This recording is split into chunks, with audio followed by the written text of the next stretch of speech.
खबर बेतिया से है, जहां पर नगर निगम की महापौर गरिमा देवी सिकारिया की अध्यक्षता में सोमवार को आयोजित सशक्त स्थायी समिति की बैठक में 3 प्रमुख सैरातों की बंदोबस्ती खुली डाक के माध्यम से अधिकतम बोली लगाने वाले संवेदकों को प्रदान की गई। इस प्रक्रिया में नगर निगम को आगामी वित्तीय वर्ष 2026-27 के लिए रिकॉर्ड राजस्व प्राप्त हुआ है। महापौर गरिमा देवी सिकारिया ने जानकारी देते हुए बताया कि बंदोबस्ती के पहले दिन नगर निगम को कुल 5,67,50,000 रुपए का राजस्व प्राप्त हुआ, जो पिछले वर्ष की तुलना में उल्लेखनीय वृद्धि दर्शाता है। चालू वित्तीय वर्ष में जहां राजस्व 4.89 करोड़ था, तो वहीं इस वर्ष यह बढ़कर 5.67 करोड़ रुपए हो गया है। उन्होंने बताया कि हरवाटिका चौक स्थित न्यू बस स्टैंड नगर निगम क्षेत्र के टेम्पो स्टैंड एवं सवारी गाड़ियों से निःशुल्क वसूली के लिए पुरानी गुदरी के वसीम खान ने 3 करोड़ 21 लाख रुपए की सर्वाधिक बोली लगाकर बंदोबस्ती हासिल की है। इस श्रेणी में नसीम अहमद 3 करोड़ 20 लाख 20,000 रुपए की बोली लगाने के दूसरे स्थान पर रहे। सूत्रों के अनुसार नगर निगम प्रशासन द्वारा व्यापक प्रचार प्रसार के बावजूद इस बार भी सैरातों की बंदोबस्ती में अनुभवी संवेदकों का दबदबा कायम रहा। हालांकि प्रतिस्पर्धा के चलते राजस्व में उल्लेखनीय वृद्धि दर्ज की गई है।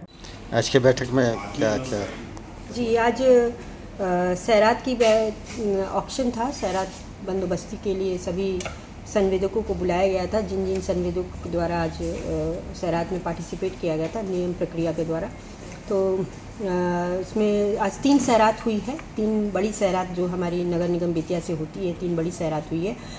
उसमें न्यू हरवाटिका बस स्टैंड है, बस पड़ाव, उसमें उसकी सैरात बंदोबस्ती पहले पूर्व के वर्ष में 2 करोड़ 75 लाख की हुई थी, इस बार 3 करोड़ 21 लाख में हुई है। वह सैरात वसीम खान को गई है। तो उसके आप देख रहे हैं कि अच्छा अमाउंट है और ये कहा गया है और पूरा पेमेंट एकमुश्त रहेगा, सबके द्वारा एक ही बार में पेमेंट किया जा रहा है। ये बहुत बड़ी उपलब्धि है इसके लिए, नगर निगम के लिए।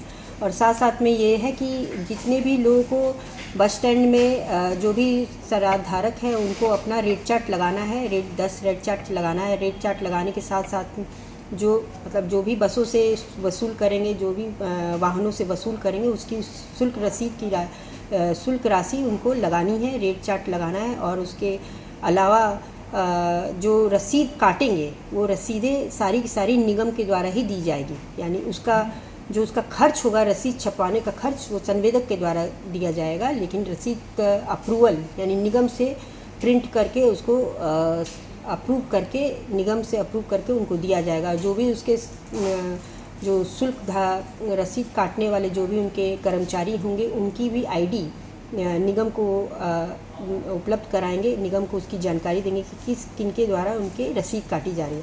तो ये नई व्यवस्था चालू की जा रही है ताकि इसमें और पारदर्शिता रहे और लोगों को जो भी शिकायत आ रही है, उस शिकायतकर्ता को देखते हुए इन चीज़ों में हम लोग पारदर्शिता लेके आ रहे हैं। और आज दूसरी सैरात हुई है मालवाहक वाहनों से पार्किंग शुल्क। मालवाहक जिसमें आप देखते हैं कि जिसमें लोडेड गाड़ी होती है, उन सबों से पार्किंग शुल्क ली जाती है, जहाँ पे भी वो गाड़ी लगाते हैं। तो उसमें भी यह पिछली बार से ये 1 करोड़ 97 लाख में हुआ था, इस बार 2 करोड़ 28 लाख 50 हज़ार में हुआ है। और यह शाहरुख अहमद जी को गया है। इसमें भी अच्छी राशि आ रही है और यह भी एक मुश्त राशि है, मतलब एक बार में ही इनको पूरा जमा कराना है। और यही सेम चीज़ उनको भी है कि रसीद यहीं से छपवानी है, निगम से ही छप के रसीदें जाएंगी।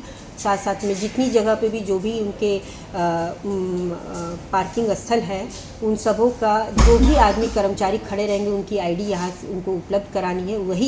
वही कर्मचारी वो शुल्क रसीद काट सकते हैं।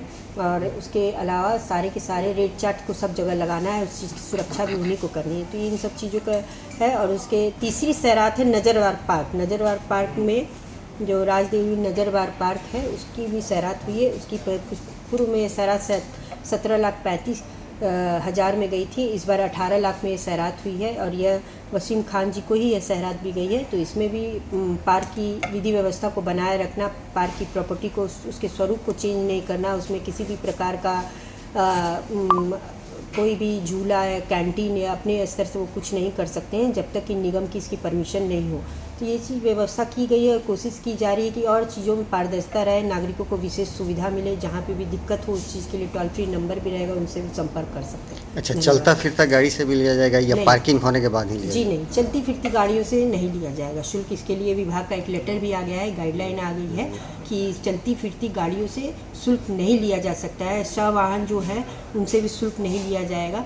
जो गाड़ियाँ पार्क होंगी, जिस जगह पे पार्किंग स्थल खोला गया है उसी जगह पे वो वहाँ से शुल्क वसूली कर सकते हैं। अच्छा, कुछ नगर पार्षदों का कहना था कि ई रिक्शा को अलग किया जाए, ऐसा कुछ ई रिक्शा को अलग करने की बात आ रही थी ई रिक्शा के लिए। तो ई रिक्शा के लिए ये बात हुई है कि जो ई रिक्शा बस स्टैंड में जो लोडेड रहेंगे, यानी कि जो जिन जिन जगह पार्किंग में रहेंगे तो उनसे पार्किंग शुल्क ली जाएगी, और लोडेड रहेंगे तो उनसे मालवाहक का शुल्क लिया जाएगा। लेकिन ऐसे ई रिक्शा में कहीं पे भी अगर पैसेंजर बैठा हुआ है और उस तरीके से ट्रैवल कर रहा है तो ई रिक्शा को उससे उसकी रसीद काटी नहीं जाएगी।